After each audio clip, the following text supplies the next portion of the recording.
We have to talk about anti-imperialism, a green military, and why this election really matters. You know, Bernie Sanders and Elizabeth Warren have both put forward some excellent policy ideas. Elizabeth Warren has put forward a lot of excellent domestic policy ideas.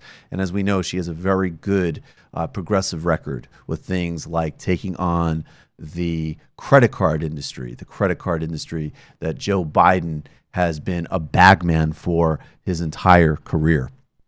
But we also know that Tulsi Gabbard, who I certainly have my criticisms of, but I won't highlight them in this moment, she's been willing to take some very brave and significant stands on the national security state, on war and peace. But there's only one candidate in this race, and I'll just say right out of the gate, because it's important to be clear about this. He's been wrong on drones at times. I want him to clarify his position. He's been wrong on the Middle East at times and various votes that he's cast. But there is only one candidate who has a consistent anti-imperialist position, from protesting the war in Vietnam to doing the lead work in Congress, even as he runs for president, even as he puts Medicare for all on the table, even as he reshapes modern politics and builds a grassroots movement unlike any other modern campaign. He's fighting against the U.S.-enabled and backed genocide in Yemen right now, speaking out on Iran and speaking out against U.S. interference in Venezuela. In the 1980s, he was absolutely right to fight the Reagan administration's policies of backing death squads and juntas in Latin and Central America. Elizabeth Warren has actually shown a very troubling counter tendency that we're going to get to in a moment. But let's start with the New York Times attempt on this sort of embarrassing hatchet job on Bernie Sanders that has happened this past week. The piece focused on the most shallow and embarrassing, ahistorical, and frankly immoral way you could focus on responding to Reagan-era policy imaginable.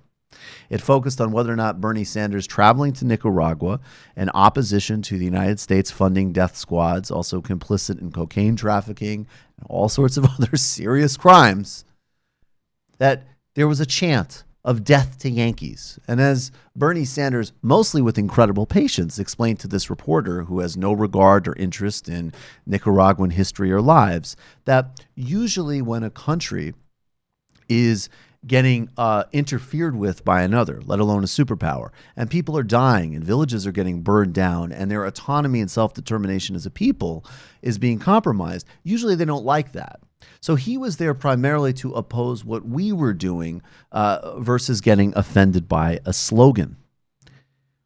While the U.S. was ramping up its imperial ambitions in Nicaragua, Bernie was using his position as a local politician to oppose deadly U.S. intervention, not only in Nicaragua, but also Cuba, and also to do, and yes, this is an incredibly good thing. It was a good, by the way, it was a thing that in the 1980s was becoming mainstream, citizen diplomacy with the Soviet Union. And while his citizen diplomacy was grassroots, it's important to remember that even arch-conservative Ronald Reagan was sitting in summits with Mikhail Gorbachev and cutting our arsenals. This was an era of diplomatic openness, and Bernie was part of it, rightly. And it also matters because, of course, the United States continues to be an imperialist nation, and deconstructing this is central to any left project, even if you have the luxury. And believe me, it is a luxury, because if you vote in the United States, your vote registers across the globe. You're not voting in Norway. Our policy affects every single inch of this planet. So you cannot separate it from the well-being of the rest of the planet. Now compare this with Elizabeth Warren's new plan to deploy a green military. Now, some people think that this is a brilliant political tactic, and I got to introduce some historical awareness first. One, this has a very long precedent. In the Bush administration, the Global Business Network put out a report that was commissioned by the Pentagon that identified climate as a serious national security challenge. The Pentagon has been ahead of other branches of government in using sustainable energy and understanding the threat that climate poses. The Pentagon is a practical agency in some respects and needs to be aware of practical and real things. So they have been ahead of intransigent Congress and, of course, the corporate sector. And Thomas Friedman, he wrote a book on where he actually, in fact, used the phrase Green New Deal. He talked a lot about the military. The idea that you could triangulate a climate message by appealing to U.S. militarism is nothing new, and I think it's quite unfortunate that Elizabeth Warren has embraced it. This is her tweet. Climate change is real. It's worsening by the day, and it's undermining our military readiness. More and more accomplishing the mission depends on our ability to continue operations in the face of flood, drought, wildfires, desertification, and extreme cold. Senior military leaders have warned Congress of the national security challenge that climate change poses. The military is taking steps to become more energy efficient and resilient. But instead of meeting this threat head on, Washington is ignoring it and making it worse. Today, I'm introducing my Climate Resilience and Readiness Act to harden the U.S. military against the threat posed by climate change and to leverage its used energy footprint as part of our climate solution. Now, the plan requires the Pentagon to achieve net zero carbon emissions by all non-combat bases and infrastructure by 2030. It fines contractors who haven't achieved zero carbon emissions, and the proceeds go into energy and climate resiliency fund. And she's right to target the military for its damage to the climate, but reducing emissions could be achieved much more effectively by drastically slashing the military budget itself and using those resources to recalibrate what the United States does in the world and reinvest in global clean energy outside of a military context. There's no doubt that military R&D has played a huge role in technological development in our culture, in our country, in our economy. Fundamentally, if you have a certain set of progressive values, that's a problem. You don't want to preside over that global infrastructure from Puerto Rico to the Middle East. Now, this is also matters because Elizabeth Warren has voted for all three of Donald Trump's military budgets, including one in 2017 where John McCain, who was then head of the Armed Services Committee, actually gave the Trump administration more than they asked for in military spending. I think undoubtedly that some of this has to do with the fact that Elizabeth Warren represents Massachusetts, where Raytheon and other major sort of resources go into defense spending and research. I think that this is part of a green postmodern version of butter at home, guns abroad. Bernie Sanders has voted against all of Trump's military budgets. I will note, because people like to include her in the conversation, Tulsi Gabbard is much better than Elizabeth Warren. She's 2 against 1. She voted yes in the 2019 budget. There's also a policy problem in Warren's plan. As Carl Bayer points out in The Jacobin, the plan includes so many loopholes for the military that it's unlikely to be successful, and that the proliferation of fines will result in a higher military budget as contractors pass off the cost to government. There's exemptions in this bill that something can be, the requirement on efficiency can be waived if words like vital national security are implicated, as an example, which sound important and official and scientific, but they're subjective terms that will open up endless doors of bullshit in the process. Excuse my language. When it comes to curtailing militarism and imperialism, the history and differences between Warren and Sanders matter. Warren supports sanctions in Venezuela, which one study from CEPR suggests have led to 40,000 dead. Bernie opposes the sanctions. Jeff Merkley has brought forward a bill opposing U.S. military intervention in Venezuela. Warren is not a co-sponsor. Sanders is. And in Israel, where Bernie Sanders has slightly moved the ball forward on a humane, balanced policy there, which is in fact an affirmation of actual U.S. policy, ironically enough, until Trump. Warren has supported every single bit of military funding that Israel has demanded.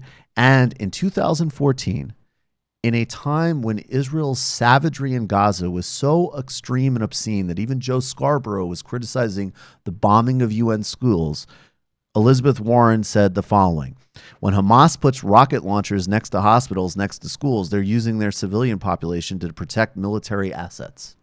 That's the Israeli position, and that's a green light to kill those civilian assets. By the way, it's not terribly dissimilar from what the Saudis say when they bomb hospitals and school buses. We're either going to have to stop conducting things like that, conducting operations like that, whether it's the United States, Israel, Saudi Arabia, Iran, or whoever, or we're not. This is Bernie Sanders injecting a little bit of humanity into the Middle East conversation in 2016. Believe it was. And let me say something else.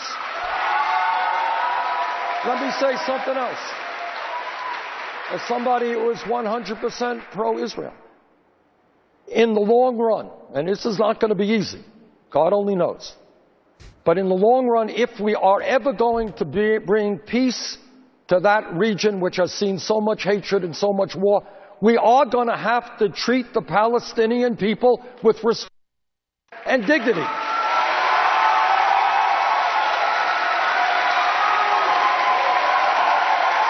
So one is not to say that right now in Gaza, unemployment is somewhere around 40%. So that's Bernie Sanders talking about that. Contrast that with what Warren had said. The North Korea talks. Yes, of course, Donald Trump is ludicrous. Of course, there's dangers in those talks. But those conversations were absolutely the right thing to take place. And it was the convenient, dangerous, and ludicrous position of many in the Democratic and media establishment to oppose those talks and adopt the most hawkish and extreme stance towards the Korean Peninsula and undermine the incredible diplomatic efforts of South Korea's President Moon. That was the stance of Chuck Schumer and Rachel Maddow. Warren was with them. Sanders was with Moon.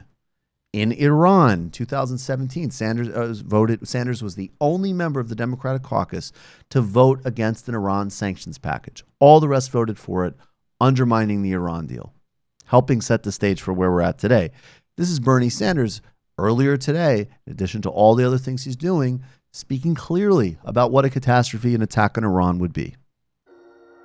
Let me be very brief and say that I think, as most Americans know, way back when we were lied to about the situation in Vietnam, and we went into a war which ended up costing us 59,000 lives based on a lie. 2003, we were lied to in terms of Iraq supposedly having weapons of mass destruction. We lost over 4,000 brave Americans, and hundreds of thousands of people in the region were killed and forced to leave their homes. I believe that a war with Iran would be an absolute disaster, far worse than the war with Iraq. And I hope the American people tell this administration that we will not go to war in Iran. And intentionally or unintentionally, we can create a situation in which a war will take place. And let me tell you, I think when you do that, you're talking about a war that will go on and on and on. And I hope that the Congress does everything it can to remind this president about the Constitution of the United States. Sometimes we forget it, but some of us learned in school that it is the Congress that determines whether or not this country goes to war and not the president of the United States. Bernie stood in solidarity with the Sandinistas in the 1980s. That was the right position. He opposed the Reagan administration's backing of coups, juntas, and death squads. Bernie has relationships with progressive leaders like Evo Morales and Jeremy Corbyn. He invited Fernando Haddad, along with Yanis Varoufakis and progressive leaders from across the world, to Burlington to talk about globally coordinating against neoliberalism and fascism. He's talked a serious approach to dealing with global climate crisis and oligarchy and understands things in those global terms. He's spoken out. He needs to do more, but he's mentioned the imprisonment of Lula. Warren has said nothing. He's done these things. Bernie is not perfect, and no president is perfect. And any president No matter who it is, we're going to need to speak, organize, and agitate. But without any doubt, a left project won't work that is not driven by solidarity and an entirely different relationship to empire and power. There's no way to end the debt relationships to the Caribbean, the crime of those relationships, to stop a war with Iran, or deal in any coherent way with the climate crisis without structural changes in our military and foreign policy. Sanders represents an opportunity for an anti-imperialistic turn, and it's the only turn we can make if we hope to survive going forward. You guys got anything else on that? Just going through the history of Bernie Sanders' positions, I think it's important to recognize that, while he has his own good moral vision, a lot of his correct positions have come from the fact that he comes from a left socialist tradition. Right. And that is why it's so important to support somebody like Bernie Sanders, because they're looking outside of just the United States, which just is politically, easy to do at the moment, and rather trying to build those networks. So when we're talking about having a relationship with Evo Morales, or even talking about, relationships with Brazil or Jeremy Corbyn, that's exactly the kind of organizations that we need to be doing to dealing with the crisis of today, because the crises that we face are not national crises. They're international.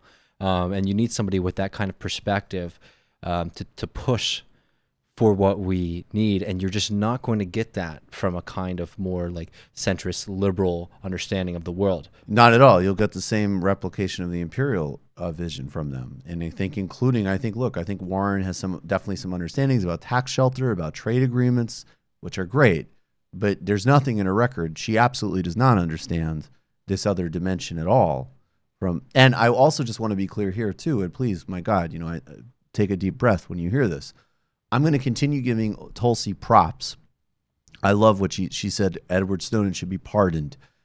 She would drop charges related to WikiLeaks disclosures about Julian Assange, again, about WikiLeaks disclosures. I support that. I agree with her. She's been right on Venezuela. But the argument she's making is more analogous to a left isolationist argument. It is not an internationalist one.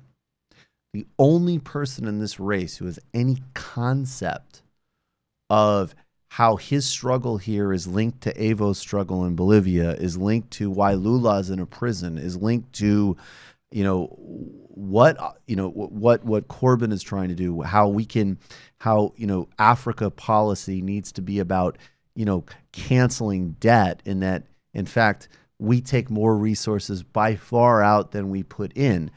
There's only one person, both, as you say, because of his history and because of his context.